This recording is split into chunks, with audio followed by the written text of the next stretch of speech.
as a rest in the first JLT game. It is an awkward situation there because Melbourne's JLT games are only 6 days apart. You would have thought with 5 months of a summer break you got to fixture the 2 games with a lengthier break, but apparently not. So there'll be some juggling there with the managing of the Melbourne players. It's Vandenberg gets the first clearance of this final term up towards half forward. Big pack emerges. Oh, he's actually pinged Melbourne for holding the ball here, which looked a little bit tough. It's actually Melbourne's got it. So Tim Smith off to Harms, who kicked a nice goal in that 3rd term. Kicked a full forward, a little bit shallow. It's touched off the boot, so Langdon had to get rid of it really quickly, but he got one in the back. And Langdon will take the free kick for the Pies in the back pocket.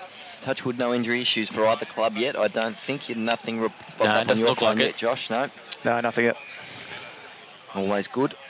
So we see Langdon just works his way around Wiedemann. It's going to kick to that outer wing. Elliott's there, Cox is there for the Pies, comes to the ground. Beams couldn't gather, but nicely grabbed by Elliott off the side of the boot. It's going to land in the middle. Roughhead and Gawn. Gawn will get the free kick. Placed himself in front, and Roughhead got across the shoulder, and Big Max will take the free kick right in the middle of the Holden Centre. It really has been the strength of Gawney is his ability to do pre-seasons, and he just loves training. And it's going to be hard to get him to not play next week, Bill, but it'll be something that we'll broach with him. So nice mark there from Langdon again. Gave it to Treloar. Bit of run from behind from Beams, who's done some nice things in his first game back as a Magpie. Kick to half forward. Mark taken by Wills. Plays on immediately. Slips a little one there to Phillips, who's run down. Thomas, handball over the top, over the head. Callum Brown couldn't gather, but he eventually gets it. Main. Handball back inside to Maynard. They've worked this nicely. Collingwood off to Beams. He's kicked one. Dane Beams for his 2nd, and it's a good finish. That's what he does. He is a goal-kicking midfielder, and he's kicked his 2nd, and the Pies get the 1st of this last term. Now up to 5-5-35. The Demons still lead by 19 points, 8-6-54. Great call of Dane Beams then, Jules, because exactly as you said, he does like to play in the forward half of the ground as a star on baller, and he does hit the scoreboard there, and we saw his A-grade finishing on goal. He is a man who can kick 2 goals a game for the Pies, and we know their midfield is stacked, so they will like to move them around a little bit, but after giving up 2 first-round picks for the former Brisbane captain, I think Nathan Buckley be pretty happy from what he's seen from Dane Beams today. He missed a bit of time. He was crooked for a sort of a week and a half, so his pre-season has been interrupted. He's been managing a back issue largely right throughout his career, but I think he's got some good miles in the legs today. He's been strong in his execution, and I think it's been a big tick for Dane Beams today. Yeah, he's kicked a couple, so back in the middle. Gawn and Roughhead this time. One down by Gawn. Harms first at the feet. Treloar over the top, picked up by Gawn. Off to Brayshaw. Kick half charge down, but it comes to Salem. Goes out wide and finds Stretch, who's done some nice things. Out wide. Could be a free kick there to Kennedy Harris. It will be for in the back. And he'll take it on that outer wing. Watching the AFLX tonight, Josh? I will be. Watching Fingers Bailey, and toes crossed. Bailey Fritz very closely, like every club. Let's be honest, you can only do a soft tissue injury in AFLX. There's not many collisions. True. Well, you meet the reigning AFLX champions, Melbourne. Yeah, reigning might be the one. They're going to have it forever. Yeah. So ball there from Frost. In goes Hoare again. Gets it out to Hibbert. Quick hands off to Stretch. Tried to get away from Phillips, who applied a good tackle and forced it out of bounds on that outer wing. How do you... I know it's hard to assess other clubs because you're not in there, but I think most of us think Collingwood's going to be right up there again. You throw in Beams, Elliott and Moore look like they're fit again.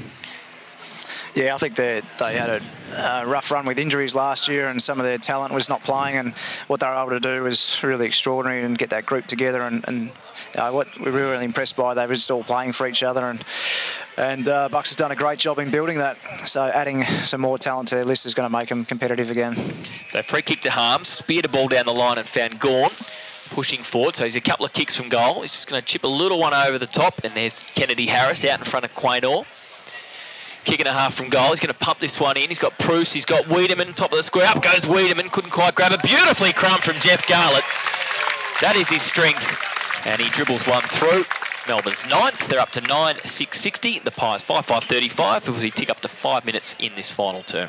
Josh, if you were giving out the Brownlow votes today, I know we're not taking it super seriously, but you'd have to think Max Gawn, Brayshaw, Christian Petrarca, be some of the names that would be amongst that lot. Who would you have as the standout performers so far today? Yeah, I think those three have been very good. I think guys down back have been strong as well.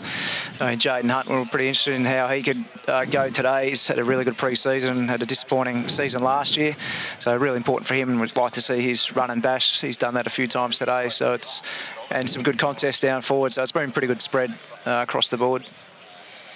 So it'll be Cox this time in the ruck for the Pies, up against Maxi Gawn.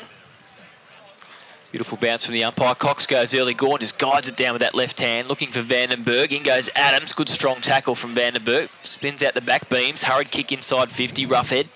Pushed under the footy by Frost. Coming out his haul, doing nicely. Well Couldn't quite get his kick away. Here's a chance for Beams again.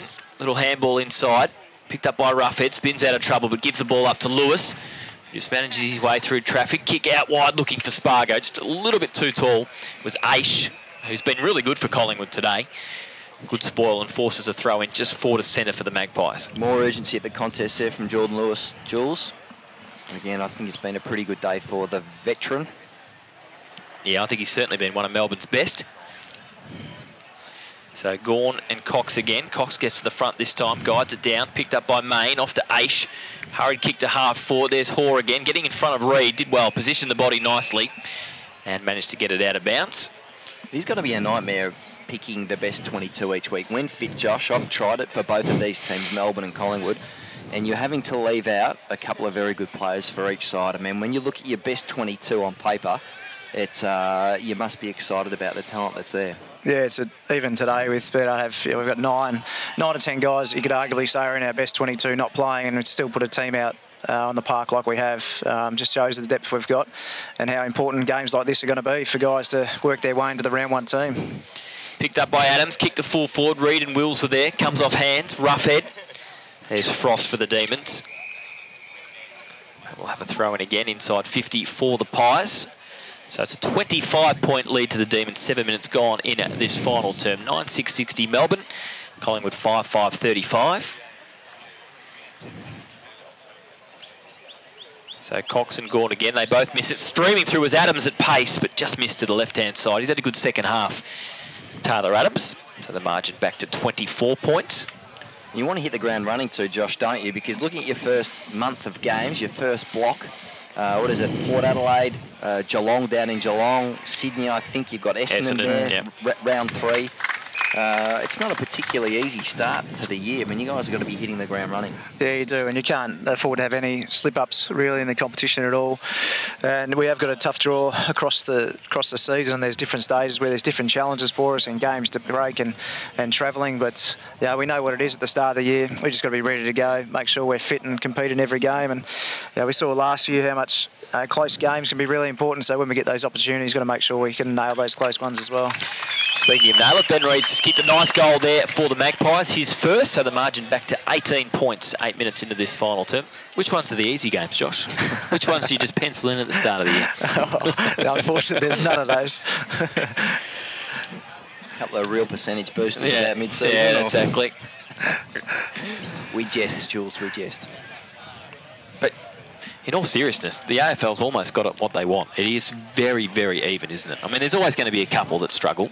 Yeah, particularly with Carlton last year, the injuries they had, it made it very, very difficult for them. Same with the Gold Coast, but it's about as even as it's ever been. So I think the league's now settled down after expansion teams have come in, and draft was the benefit of having draft picks probably wasn't there for a few years, and now after a few years of expansion teams coming in, it's got really tight competition, which is great for everyone.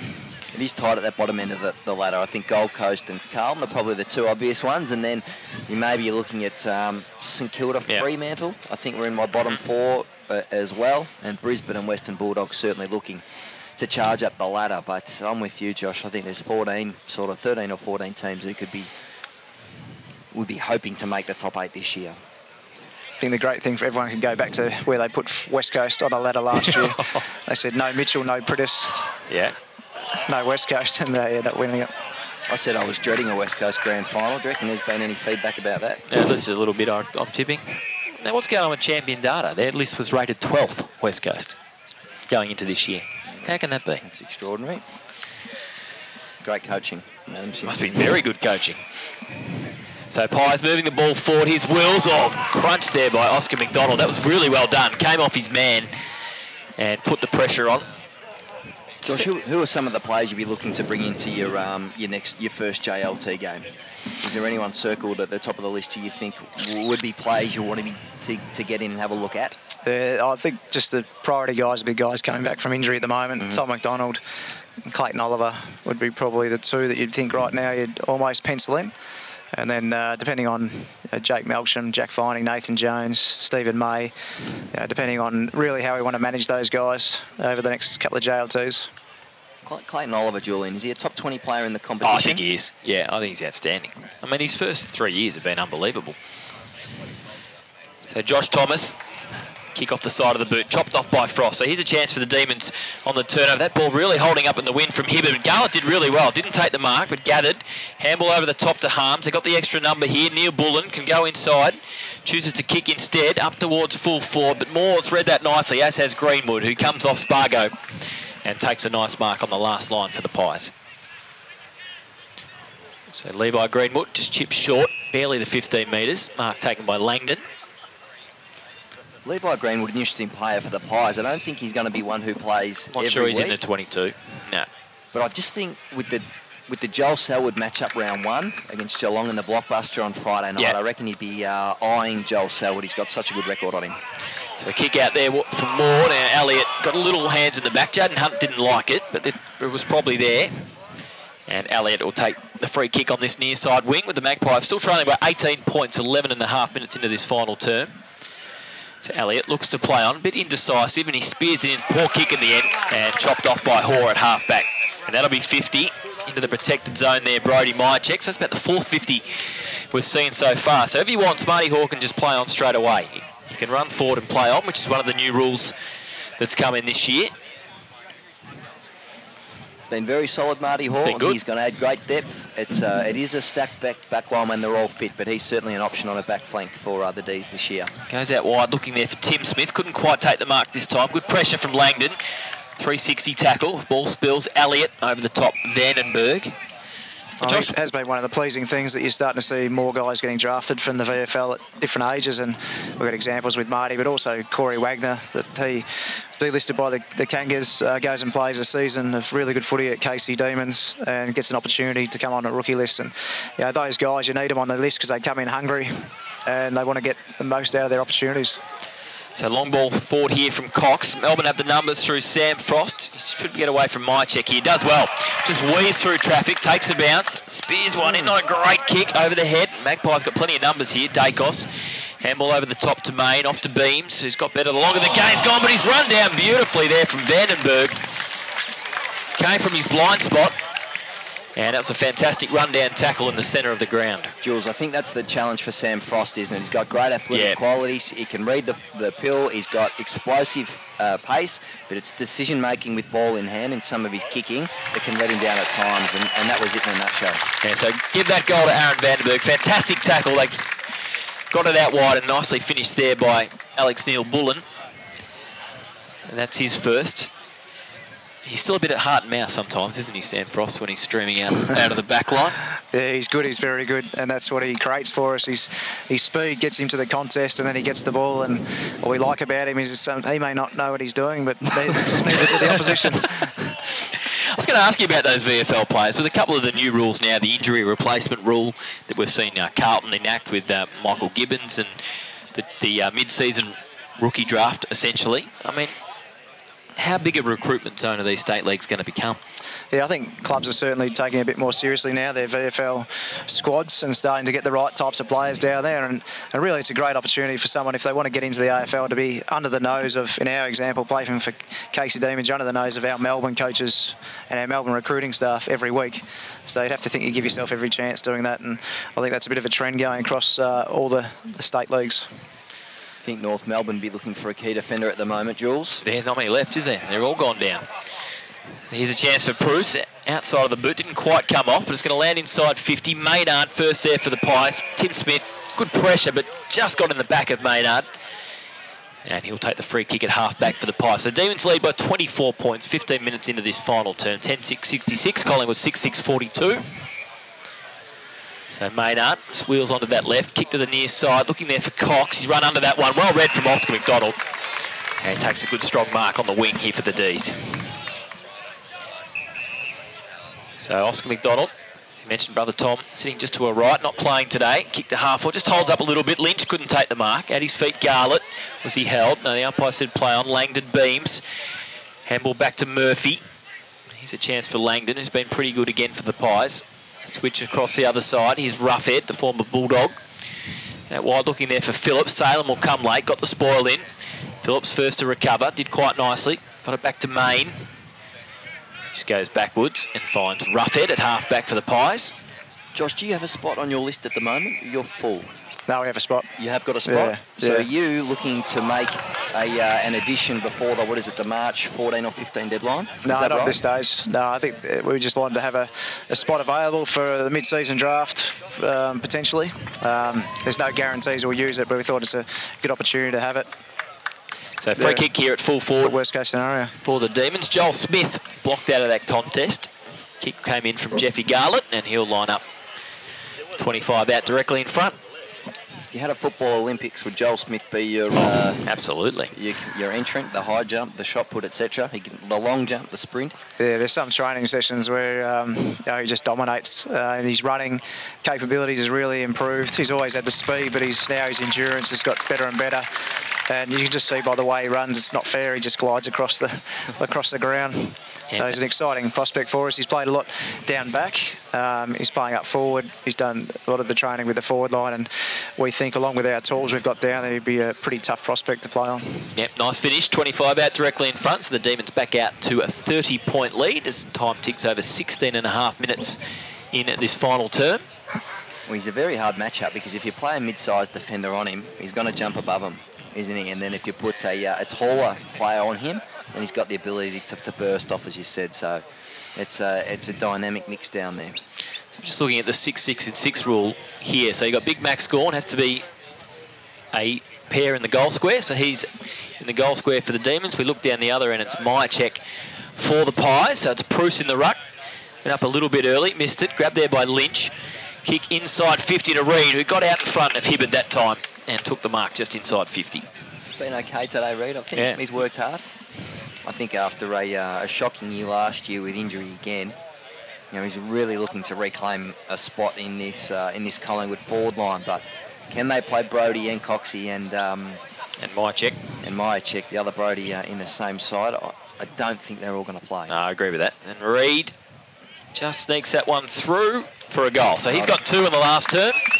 Elliott's got 2, and Beams has 2 apiece for the Magpies. Bruce has a couple for the Demons. Still a 24-point lead to Melbourne. 11-6-72, Collingwood 7-6-48. 18 minutes into this final term. What sort of recovery will the boys do after this, Josh? Oh, it's pretty handy when we're just close by to our training area, so they'll just go straight in and do some recovery. Just in the pool area, they'll get a good feed into them, and then get some massages and things as they usually do. As I said before, we've got a group of about 10 or 11 guys training this afternoon, and we wanted to make sure they all train the same day. They then move into a 4-day break, so they got this weekend off and Monday, Tuesday off as well. How much does it change your pre-season when you come back a month later? Which is something your club hasn't had to do for a long time. It's just something you have to plan for. I mean, we've probably done 10 less sessions than what we did last year. So you just got to know that. And probably the key thing is don't panic. Don't try and put more and more into every session. And just make sure they're going to be ready to go. Great smother there from Christian Salem as Beams was going to pump the Magpies forward. He got it back to Stretch. He'll just chip it short to Lewis, who, as we mentioned, has been pretty impressive today, Jordan Lewis. So he's got it at half-back. He's going to go wide. He's got Tim Smith on the lead. That's the direction of the kick. Up he goes, but good ball there from Aish. And gets it out of bounds at half-forward for the Demons. I think probably the other thing, it just puts more reliance on the players to look after themselves in the break. And we couldn't be happier with the guys that when they came back, a number of guys doing PBs running and coming back in good condition in terms of skin fold. So it gives a lot of trust, this group. So how much does the player leadership group, sorry Jules, drive that? Like, without knowing, I'd imagine that's Nathan Jones and Jack Viney and Neville Jetta and Max Gorn, these guys being pretty vocal in that space for the players to look after themselves. Yeah, they certainly set the scene for it, but they can't be everywhere. So you need leaders across your whole list, and we've got some really good young leaders coming through, Clayton Oliver, Angus Brayshaw, that really keep that going as well. So it's important that you've got a real depth in your leadership, which pleasingly we've worked on really strongly, and we're getting to that point. So with 10 less sessions, if you had to have more intense sessions, longer sessions, how do you make that up? No, I just have to make sure that we get the right type of training in. So just making sure we're really efficient with our training, make sure we're focusing on the key things that we want to do into our game. And as mentioned before, it's a lot of work around contest and stoppage work. And then just after that, just making sure that the guys are doing the right sort of running as well. Talking about the discipline and commitment of some of your young players, I think Clayton Oliver, before his last game, before he was drafted for the Richmond VFL team, I think he was driving down from the country and then stopped off at a Servo or a Macca's or something on the way to his big game, and had 6 chicken nuggets and a large coffee as his fuel before the game. Things have changed since then, John. I think he has a 3-pack now. He didn't have an elite diet when he came into the system, did he, Clayton, by the sound of it? We thought there was a room for improvement for him at draft time, but his body shape's changed dramatically, and he's arguably our hardest trainer now. So here's Oscar McDonald. It just seems to get better and better every year. That kick over the head of the initial target, but it'll get to Hunt. So the Demons can go through the middle of the ground here. This is through Sparrow. Couldn't quite gather, and then his tackle's just a little bit too high on Murphy. And the second-year player for the Pies. And that's where, I mean, that's AFL footy. Yeah. The cleanness that you require and the real pressure, in key situations like that is what separates the Scott Pendleburys and the Clayton Olivers from the rest of the competition. You don't have much time to possess the ball, but when you can do it cleanly, it just makes such a big difference. It's probably an underrated skill. It's not a stat we keep, but it's just so important in footy these days. I saw that last night at Princes Park. Sam Walsh was so clean. I mean, there's no great surprise that he's going to take to it like a fish to water, but, geez, he was impressive. Outstanding. Outstanding. He was probably the best player on the ground. Wow. So throw in, about 25 metres out for the Magpies goal. Lynch and Gawn. Lynch grabs it, but he's besieged by a couple of Ds. And we'll have another throw up 25 metres out as we tick over nearly 22 minutes in this final term. The Ds still up by 24 points, 11-6, 72 to 7-6, 48. Emerging here for Melbourne is Petrarca. Kicked up there towards Bruce. He saw Levi Greenwood and just missed. I like he pulled out of that. Yes. Brayshaw. Tackled by Callum Brown, rough hit. He's working through hands to Adams. Left foot kick out wide. Salem pushes his man under the footy. Gets to the back. First there is Josh Thomas for the Pies, but his handball's charged down. Picked up by Hibbert. Handball over the top a little bit too high for Wagner. Grabbed by Phillips. His handball misses the target as well, but he goes in and applies a strong tackle. And we'll have a throw up half forward for the Pies. We are seeing that Shane Mumford style of player, aren't we? They're good to watch. They are good to watch. He's someone who the opposition know when he's around, and that aerial contest could have been a bit more. We could have ran straight through him. He could have. I think it was a home and away game. He probably would have went straight through him. As Petrarca's kick is charged down. But there's so many good ruckmen around now. They've got to have a physical presence, don't they, the ruckmen? A really important part as a midfielder. You love your ruckman if they can not only just compete in the air, but at ground level they're going to be the ones taking your opponent off you and blocking and tackling. That's a really big strength, and that's what Gorney does really well as well. And why it was smart for Melbourne also, Josh and Jules, is because if the unthinkable happens and Max Gawn goes down with an injury, I mean, you're potentially pretty exposed in that area. So in terms of the doomsday situation, if Max to do another knee, and touch wood, that won't happen, but you've now got important coverage. So while they can both play in the same team, you've also got that important insurance as well now. Here's Phillips. Hurried at left foot kick out wide. Misdirected, and it'll be chopped off by Salem. Goes back through the middle and finds Lewis. So Salem's been pretty impressive as well, as Jay mentioned before. Is it realistic for Max to play every game? Can he do it, or will he need a rest at some stage? Well, hopefully our seasons are getting longer as you're playing more finals. So, I mean, he gives himself every chance in the way he looks after himself. But there will be a time when, it'll be a great option at some stage to be able to rest him forward for a game or rest him for a game. So Stretch pops this one up. Bruce wanted that a bit deeper. It was a bit of a disappointing kick. And Greenwood just slotted into the hole and took an uncontested mark. He goes out wide and finds Langdon. really was a phenomenal workload that Brodie Grundy and Big Max. There he is. Gawn carried last year. I mean, in terms of their athleticism and their resilience and recovery, you know, just you can't look past what a great an effort for these two big men who are in the thick of the action, you know, right throughout the game. To be playing 24+ games in a season is quite remarkable. And speaking of the big man, big Braden Preuss might have just cramped up a little bit there after that last contest. So throw it in at half forward for Melbourne. Gordon Lynch has done okay, and there's the siren. So good win in the end for the Demons. The main thing, getting through unscathed, both sides as well. So Melbourne run out 24-point winners, 11-6-72. Collingwood 7-6-48.